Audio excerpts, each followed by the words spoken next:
After 20 years of marriage, my wife told me, I wish I'd chosen a different life. I simply nodded and said, it's not too late to start one. That night, I moved her things into the guest room, and when she saw who was sitting on our porch the next morning, she finally understood what I meant. I'm 50, and I thought I had everything figured out. 2 decades of marriage, a comfortable house in the suburbs, 2 kids who'd both moved out for college.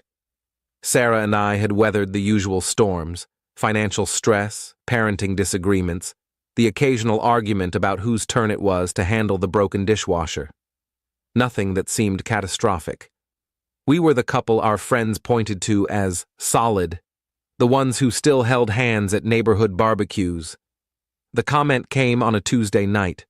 We were sitting in our living room, one of those quiet evenings where we'd both retreated to our separate corners with our phones. She was scrolling through something on Instagram, and I was reading an article about classic car restoration, something I'd been getting into lately as a hobby. Out of nowhere, she let out this long sigh. What's wrong? I asked, not really expecting much. She didn't look up from her phone. Nothing. Everything. I don't know. I set my phone down. Sarah, what's going on? That's when she said it, still staring at her screen like she was reading the words off a script.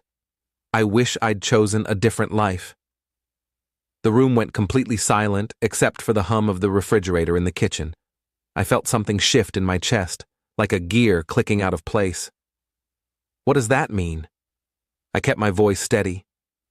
She finally looked at me, and her eyes were tired in a way I hadn't noticed before. It means exactly what it sounds like. I look at other people's lives and I wonder what mine would have been like if I'd made different choices. Different career, different partner, different everything. Different partner, I repeated. She shrugged. Maybe. I should have been angry. I should have yelled or demanded an explanation or asked if there was someone else. Instead, I just felt this strange calm wash over me. 20 years, 2 kids, a mortgage, family vacations to the same lake house every summer, and she wished she'd chosen differently. Okay, I said.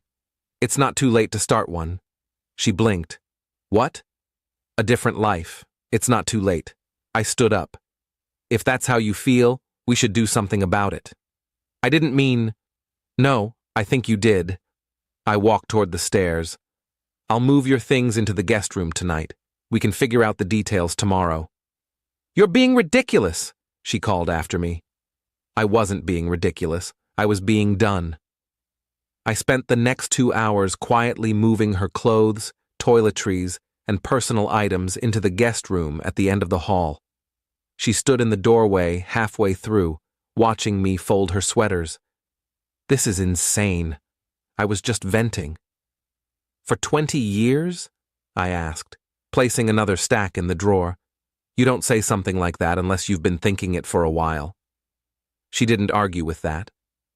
That night, I slept better than I had in months. The bed felt bigger, sure, but also clearer. Like I'd been carrying something heavy without realizing it, and someone had finally taken it off my shoulders. Wednesday morning I woke up early, made coffee, sat on the porch, and watched the sun come up over the neighbor's fence. Around 7:30, a car pulled into the driveway, a silver Honda I recognized immediately. My sister Rebecca got out, followed by my brother-in-law Tom. Then my parents' car pulled up behind them. Then my best friend Danny's truck. Sarah came downstairs around 8, still in her robe, and stopped dead when she saw them all sitting on the porch with me. Chairs from the garage, coffee cups in hand, chatting like it was a Sunday morning hangout. She opened the front door slowly. What's going on? Morning, Sarah, Rebecca said, her voice friendly but cool. I stood up. I called them last night, told them what you said, about wishing you'd chosen a different life. The color drained from her face. You had no right. I had every right, I said calmly. These are the people who watched me build a life with you, who celebrated our wedding, who helped us move into this house, who babysat our kids. I figured they should know it apparently meant nothing to you. That's not fair, she stammered. My mother, usually the peacekeeper, set her coffee down. Actually, Sarah, I think it's very fair. My son has spent 20 years being a devoted husband and father, and you told him you wished you'd chosen differently? I was upset. I didn't mean it like that. How did you mean it? Danny asked. He'd been my friend since high school. Because from where I'm sitting, that's pretty clear. Sarah looked at me, her eyes pleading. Can we talk about this privately? Why? I asked. You said it in private, and look where that got us. Now everyone knows.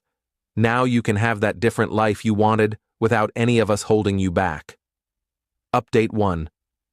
The porch confrontation lasted another 20 minutes. Sarah tried to explain herself, said she'd been feeling underappreciated, that I was always in the garage working on cars instead of spending time with her, that she felt like she'd sacrificed her career for our family. Some of it was valid. Some of it was deflection. Rebecca wasn't having it. You could have said you needed marriage counseling. You could have said you were unhappy. Instead, you told him you wished you'd chosen a different life entirely. That's not asking for change. That's saying you regret him. Sarah started crying. My dad just shook his head and went inside to refill his coffee. By noon, everyone had left except Danny, who helped me start packing up more of Sarah's things. She'd locked herself in the guest room. You sure about this? Danny asked as we loaded boxes into his truck. You heard what she said? Yeah, but 20 years, man. Exactly. 20 years, and I was the wrong choice. I taped another box shut. I'm not spending the next 20 being someone's regret.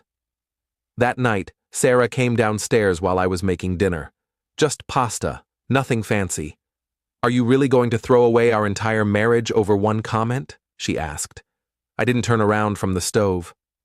You threw it away. I'm just acknowledging it. That's not true. Isn't it? I plated the pasta, just one serving. When's the last time you looked at me like you were glad I was here? When's the last time you seemed genuinely happy to see me walk through the door? She didn't answer. That's what I thought. I sat down at the table alone. You can eat whatever you want. There's food in the fridge.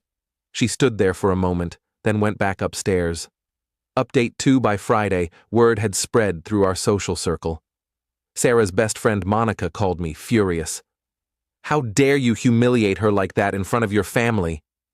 I didn't humiliate her, I said calmly. I told the truth. You ambushed her. Monica, she told me she wished she'd married someone else. Would you stay quiet about that if it happened to you? Silence. That's what I thought. Monica hung up. Our kids called that weekend. First Lily, our daughter, 22. Dad, Mom's really upset. She said you're being cruel.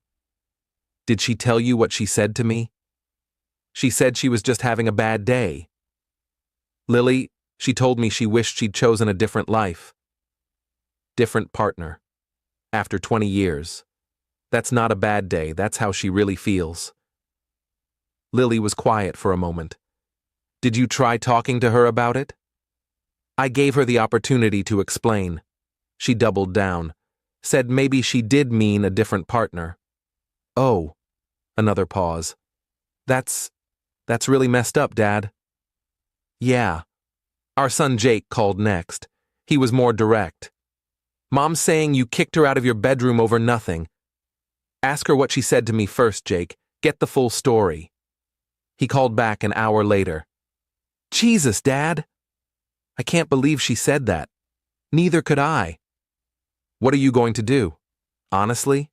I don't know yet, but I'm not going to pretend everything's fine. Update 3. 2 weeks later, Sarah finally asked for marriage counseling. We were sitting in the kitchen on a Sunday morning, both reading different sections of the newspaper like roommates. I found a therapist, she said quietly. Will you go with me? I looked up. Why? Because I don't want to lose our marriage. You told me you wished you'd chosen differently. that's already losing it. I was wrong. Her voice cracked. I was scared and stupid and I said something horrible. But I don't actually want a different life. I want to fix this one. I set the newspaper down. Sarah, I've spent 2 weeks thinking about this. Really thinking. And I realized something. I can't remember the last time you looked at me with actual love. Familiarity, sure. Tolerance, absolutely. But love? That's been gone for a while, hasn't it? She started crying. That's not fair. It's honest. I stood up. I'll go to counseling. But I need you to understand. I'm not going to fight for someone who's already decided I was a mistake. The first session was brutal. The therapist, Dr. Chen, was a no-nonsense woman in her 60s who didn't let either of us hide behind excuses. Sarah, why did you say what you said? She asked directly. Sarah twisted her hands in her lap. I was looking at my friend's Instagram. She's traveling through Europe, posting all these photos of herself looking free and happy. And I just felt trapped. Trapped by what? By everything. The routine, the same conversations, the same house. I gave up my career to raise the kids, and he got to keep pursuing his interests. I worked 60-hour weeks to support this family. I interrupted. You chose to stay home. I supported that choice. You didn't ask if I wanted to go back to work once the kids were in school. You didn't tell me you wanted to. Dr. Chen held up a hand.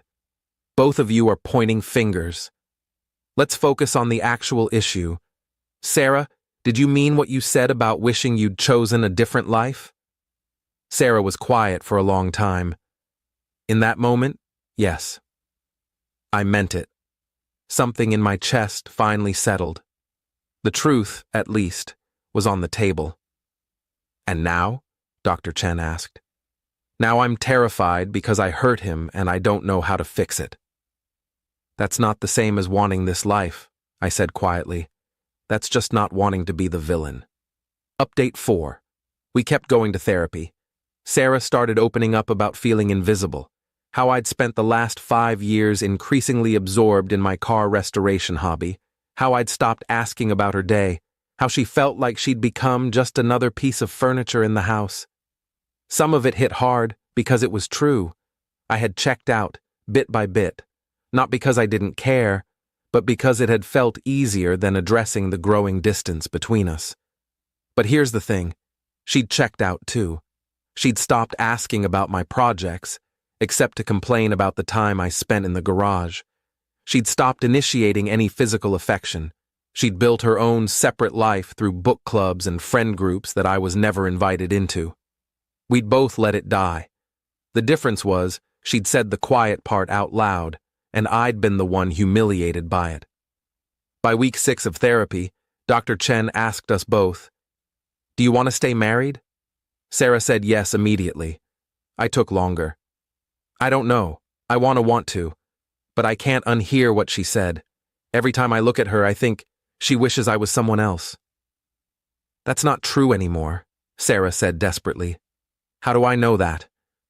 How do I trust that tomorrow or next month or next year, you won't look at me again and think you made the wrong choice? She didn't have an answer. Final update. It's been 4 months since that Tuesday night. Sarah and I are still living in the same house, but we're separated.